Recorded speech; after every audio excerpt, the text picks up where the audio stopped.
రాష్ట్ర వ్యాప్తంగా సంచలనం సృష్టించిన ములకల చెరువు ఇబ్రహీంపట్నం నకిలీ మద్యం తయారీ కేంద్రాలను ఏర్పాటు చేసింది వైకాపా నేత మాజీ మంత్రి జోగి రమేష్ అని సిట్ నిగ్గు తేల్చింది.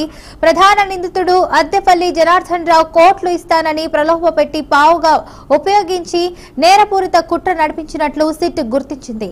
ఈ నకిలీ మద్యం వ్యవహారాన్ని కూటమి ప్రభుత్వంపై మోపాలని దురుద్దేశంతో ఈ కుట్రకు పాల్పడినట్లు విచారణలో బయటపడింది. నకిలీ మద్యం తయారీ కేంద్రాల ఏర్పాటు సమాచారాన్ని ముందుగానే ఎక్సైజ్ అధికారులకు అందించి దాడులు చేయించడం, అంతకుముందే అద్దెపల్లి జనార్దన్ రావును ఆఫ్రికాకు పంపించడం జోగి రమేషే నిర్వహించిన చర్యలేనని సిట్ స్పష్టం చేసింది. తాజాగా దాఖలు చేసిన 55 పేజీల ప్రాథమిక అభియోగంలో పత్రంలో సిట్ ఈ వివరాలన్నీ స్పష్టంగా నమోదు చేసింది. మొత్తం 8 మంది నిందితులపై అభియోగాలైతే మోపింది. నకిలీ మద్యం దందా కారణంగా ప్రభుత్వం ఖజానాకు 9 కోట్ల నష్టం జరిగినట్లు సిట్ నివేదికలో అయితే వెల్లడించింది.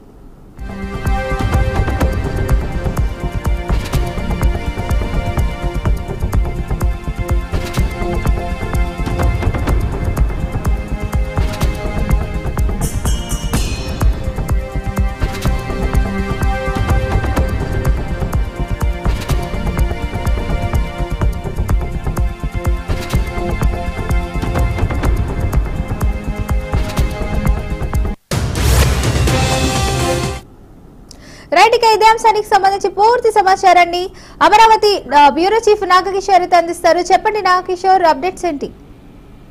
Fatima, thank you.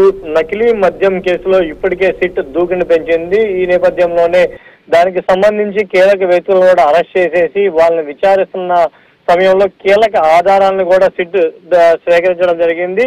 ఇప్పటికే సిట్ దీనికి సంబంధించి కోర్టుకి కూడా ఒక నివేదిక ఇవ్వడం జరిగింది. అందులో నకిలీ మద్యం దందాల్లో జోగి రమేషే మాస్టర్ మైండ్ గా ఉన్నట్టుగా కూడా సిట్ తన నివేదికలో పొందుపరచడం జరిగింది. ములకల చెరువులో నకిలీ మద్యం కేంద్రాల ఏర్పాటు జోగి రమేష్ 12 కూడా సిట్ చెప్పడం జరిగింది. అదేవిధంగా ఇక్కడ A1 గా ఉన్నటువంటి జనార్దన్ రావుకి అదేవిధంగా జోగి రమేష్ కి మధ్య మంచి సాన్నిహిత్య సంబంధాలు ఉన్నాయి.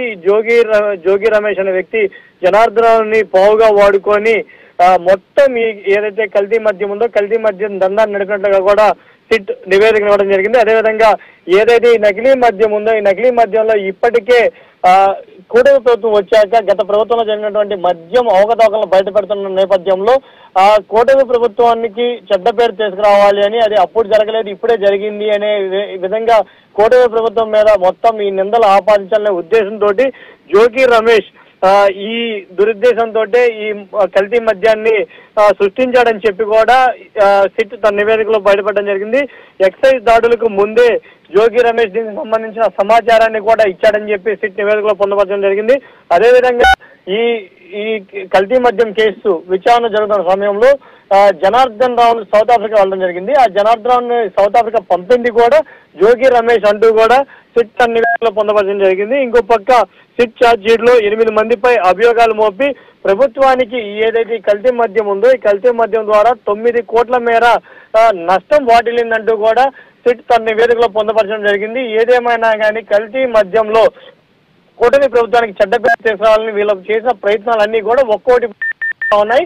సిట్ కూడా ఛార్జ్ షీట్ వేసిన నేపథ్యంలో మొత్తం దానికి సంబంధించిన అఘాయిత్యాలు, అక్రమాలు, అదేవిధంగా ప్రభుత్వానికి వాటిలో నష్టాలను కూడా సిట్ స్పష్టంగా తన నివేదికలో పొందుపరచడం జరిగింది. Fatima, right, thank you Nagakishore for the update.